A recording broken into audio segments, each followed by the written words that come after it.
компресс жасаймыз. Солай біз 2 минут жасағаннан кейін пульсты тексереміз, бар ма жоқ екен. Ұйқартайын. Пульс бар болса, жүрек жұмыс істеп тұрып, бірақ дем алмайды. Онда біз сразу бір рет дем береміз. Сосын санаймыз 1, 2, 3, 4, 5, 6. Қайтадан дем беріп тұрамыз. Осылай 6 секунд сайын бір рет дем беріп тұрамыз. Егер пульсты тексерген кезде пульс жоқ болса, жүрек өкпе реанимациясын жалғастырамыз 30-40 минут. Жалпы жедел жәрдем келгенше. Осылай біз өткіземіз жүрек өкпе реанимациясын.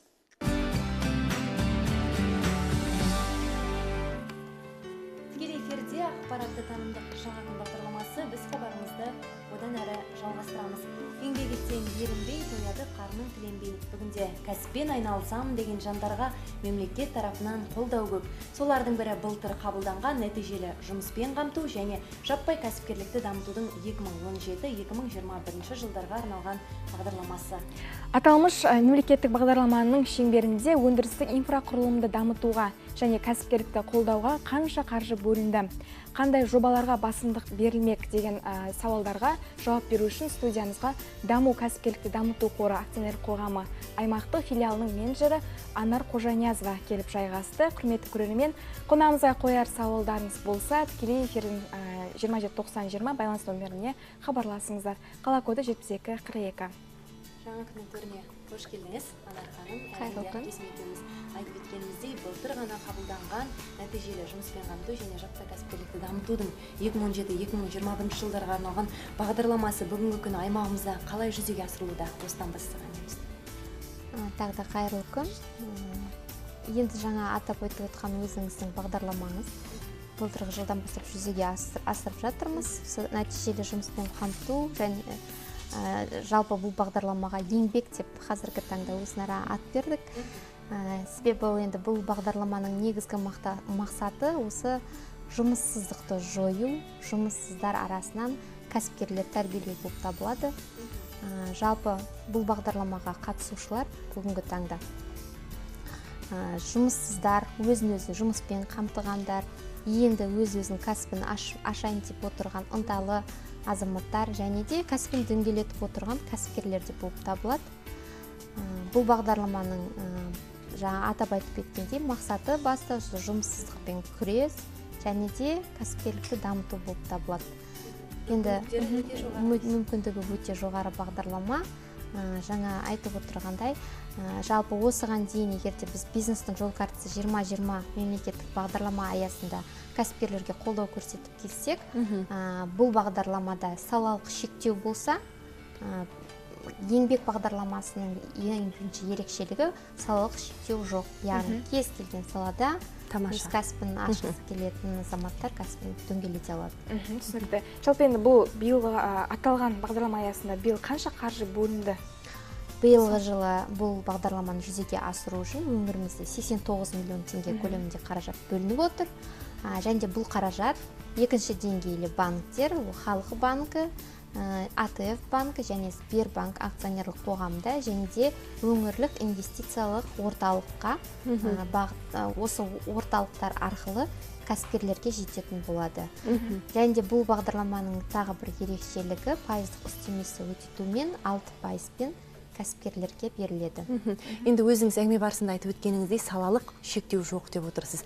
Демек, енді кәсібін дөңгелетіп осы бағдарлама аясында кәсіп ашқандардың қатарда көбейген шығар. Биыл жыл басынан бері қанша азамат бизнеспен айналыса бастады?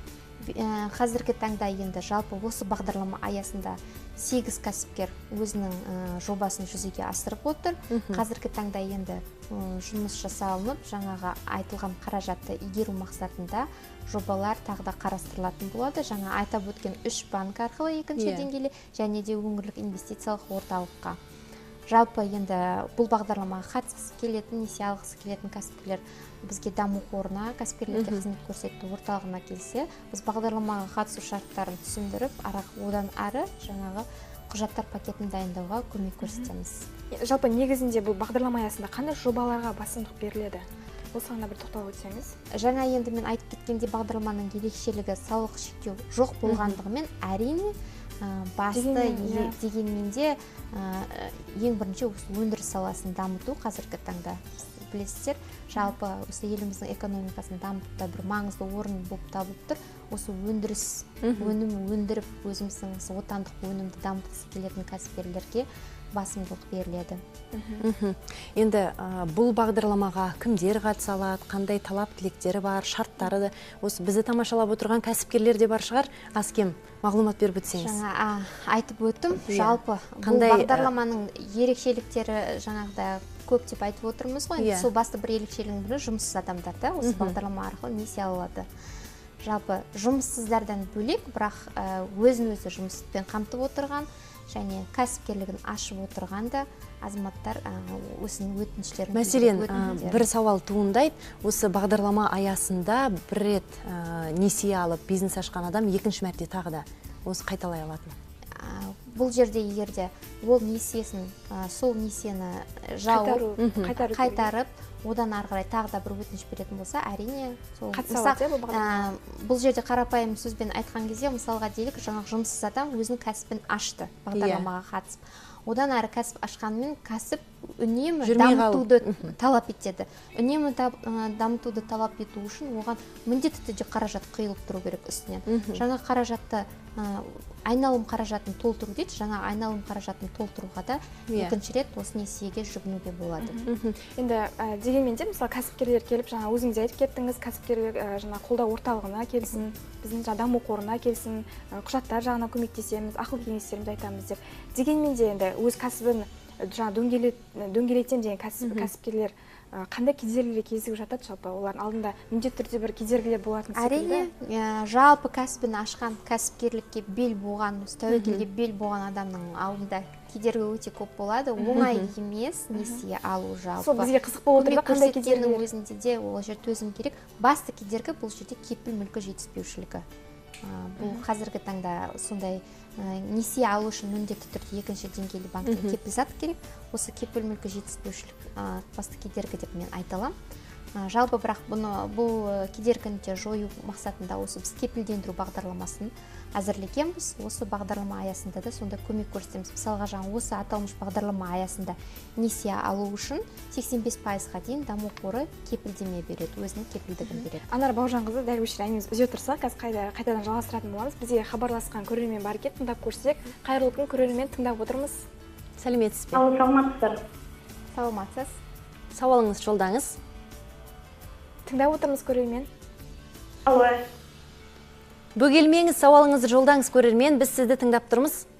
Мына келіп отқан ханымға сұрақ қойғым келіп еді. Мен жұмыссызбын. Сосын қандай осы кәсіпкерлікпен айналысуға? Сіз ақыл кеңес, әрине рахмет, сауалыңызға рахмет. Енді сіздің басты бірінші жаңағыдай жасайтын қадамыңыз ол даму қорына, кәсіпкерлерге қызмет көрсету орталығына келіңіз. Біз сол жерде 100 идея деген тақырыпта шыққан арнайы кітаптар бар. Сол жерде біз сізге идеяларды таңдатып, өзіңізге ыңғайлы бір кәсіп түрін таңдауға көмек көрсетеміз, және де әр кәсіптің өзінің кемшіліктері мен артықшылықтарын түсіндіреміз.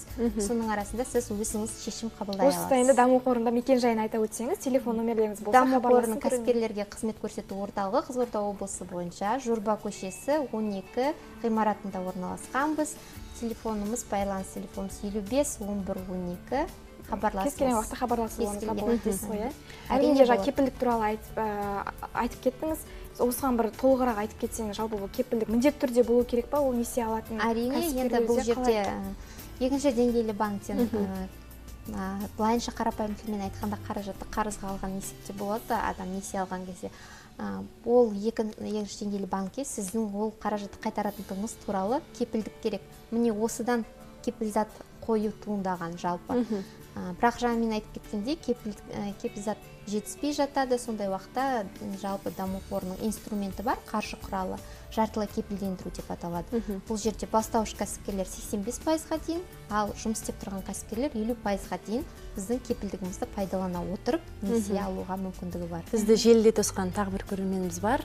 Сәлеметсіз бе? Сауалыңызды тыңдап тұрмыз. Қайырлы күн, көрермен, тыңдап отырмыз. Саламатсыз ба? Анар ханым. Саламатсыз ба? Сізге қоятын сұрағым, сіздерге біз мынау кәсіпкерлік палатасы арқылы редстан барлық құжаттарымызды дайындап өткізген болатынбыз. Енді сіздерден дамуда жатыр қазір документтер. Енді ол қанша күнде қаралып болады? Және міндетті түрде кепілдік болу керек пе? Кепіл болу керек пе? 15%-дан бөлек. Саламатсыз ба? Сауалыңызға рахмет. Жаңа айтып өткендей, әрине міндетті түрде кепілдік болу керек. Жаңа тағы да сөзімді қайталасам, біздің атымыздан егер де сіз бастауыш кәсіпкер болсаңыз, даму қоры жағынан 85%-ға дейін кепілдік ұсынамыз, егер сіз бастауыш кәсіпкер болсаңыз. Ал егер жұмыс жасап тұрған кәсіпкер болсаңыз, сіз 50% кепілдігіңіз болса, біз 50%-ға дейін кепілдеме беруді қарастырамыз. Ал жалпы қаралу күніне байланысты айтатын болсақ, 15 күннен 15 күн аралығында қарап шешім шығарылады даму қоры тарапынан. Енді өзіңізге бір сауал туындайды, жалпы заманауи сұранысқа сай қандай кәсіп түріне басымдық берілгенін қалар едіңіз бүгінгі күні? Енді заманауи сұранысқа сай әрине ол қазіргі таңда инновация дейміз, инновациялық бір кәсіп түрі болса, сонымен қатар жаңа өндіріс, қайталап айтатын болсам. Енді жалпы қарап отырсақ, егер де өзіңізге де белгілі көшеде жағалай орналасқан бұл дәріханалар, сұлулық салондары, сауда саттық, ол яғни өзінің күшімен жақсы дамып кеткен кәсіпкерлік түрлері. Ал біздің мемлекеттің қазіргі таңда қолға алып отырған басты мақсаты бұл осындай дамымай қалған өндіріс секілді салаларды дамыту болып тұр. Түсінікті, рахмет. Бізге тағы да хабарласқан көрерменіміз бар екен. Тыңдап көрсек, қайырлы күн көрермен, тыңдап отырыңыз, сауалыңызды жолдай беріңіз. Сәлеметсіз бе? Саламатсыз ба? Мен Қызылорда қаласына аялдама алып отырған едім. Арендаға. Сауалыңыз? Мен Қызылорда қаласын неше жыл бойына 2000 жылдан бері соны айналдырып келдім. Енді қазір соны создыруға ешқандай мүмкіндік бермей жатыр да, бұзамыз деп. Соған қандай көмек бере аласыздар? Сауал түсінікті секілді. Әрине түсіндім. Сауалыңызға үлкен рахмет. Енді бұл жерде сіз кәсіпкерлер палатасына хабарласқан жөн болады, осындай кеңес берер едім. Себебі осы кәсіпкерлік палатасының басты мақсаты осы кәсіпкерлердің мүддесін қорғау, осындай мәселелерді шешу болып табылады. Ал жалпы осы уақытқа дейін жасап келе жатқан кәсібіңізді дөңгелеткіңіз келсе, онда біздің даму қорына келсеңіз есігіміз ашық. Одан әрі дамыту үшін қаражатты қалай алу керек, қалай құжаттар пакетін дайындау керек, сондай ақыл кеңесімізді тегін беруге дайынбыз. Кәсіпкерлікке енді ғана келген, бизнес саласына енді ғана қадам басқан тұрғындарды көбінесе қандай сауалдар жиі мазалайды? Сіздерге қандай сауалдармен жиі келіп жатады? Енді біздің орталыққа келген бастауыш кәсіпкерлердің ең бірінші сұрағы, қай салада мен кәсіппен айналыссам болады деген сұрақ қойып жатады. Идея сұрап жатады, Енді ол кісілерге біз өзіміздің ақыл кеңесімізді береміз. Несие тарту бойынша да қандай жолдармен алуға болатындығын. Ал біздің аймақта мынау кәсіптің қай түрі дамыған бүгінгі күні? Ол жаңа мен айтып отырмын. Қызмет көрсету саласы жақсы дамып отыр. Ал қазіргі таңда мақсат, алға қойған мақсат ол өндіріс саласын дамыту болып табылады. Жалпы енді көбіне мәселен кәсіпкерлер өз кәсібін дөңгелетуде қандай кәсіп түріне басымдық береді? Жалпы қай кәсіп түрін көбірек ашып жатыр қазір? Қазіргі таңда енді техника жөндеу орталықтары, қазір кірпіш шығаруды, осы құрылыс материалдарын шығаруды да өте жақсы темппен қолға алып отыр кәсіпкерлер. Жалпы кәсіпкерліктің осы тәжірибесі бойынша сауда-саттық арқылы кәсіпке келген адам міндетті түрде өндіріске қадам басып отыр. Мысалға дүкен ашып, жаңағы сауда-саттықта отырып азық түлік сатып отырған кәсіпкер сол дүкенінде тұрған бір азық түрін өзі өндіргісі келеді. Сондай тәжірибені жинақтап, сауда-саттықтан осындай өндіріске де өтіп жатқан кәсіпкерлерді кездеседі. Осы кәсіпті енді ашатын жаңа кәсіпкерлерді сұрағым келіп отыр. Жалпы сіздер жаңа кәсіпкерлер палатасы бар, қолдау орталығы бар, сіздер бар.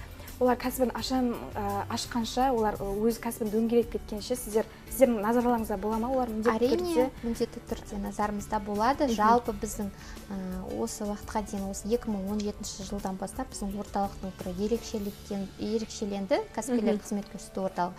Біздің қазіргі таңда мамандар құжаттарды кәсіпкермен бірге дайындап, банкке бірге сүйемелдейді. Яғни сол банк оң шешімін құжат дайындау, жаңағы кәсібін жаңағы кәсіп жоба дей ма? Жобаны жаздырып, яғни одан кейін екінші деңгейлі банктердің қай бағдарламасы тиімді бұл кәсіпті дамытуға. Себебі бірнеше бағдарлама бар қазіргі таңда. Соған дейін бейімдеп, сүйемелдеп, басынан аяғына дейін жүреміз дейсіз ғой. Әрине, енді менен бір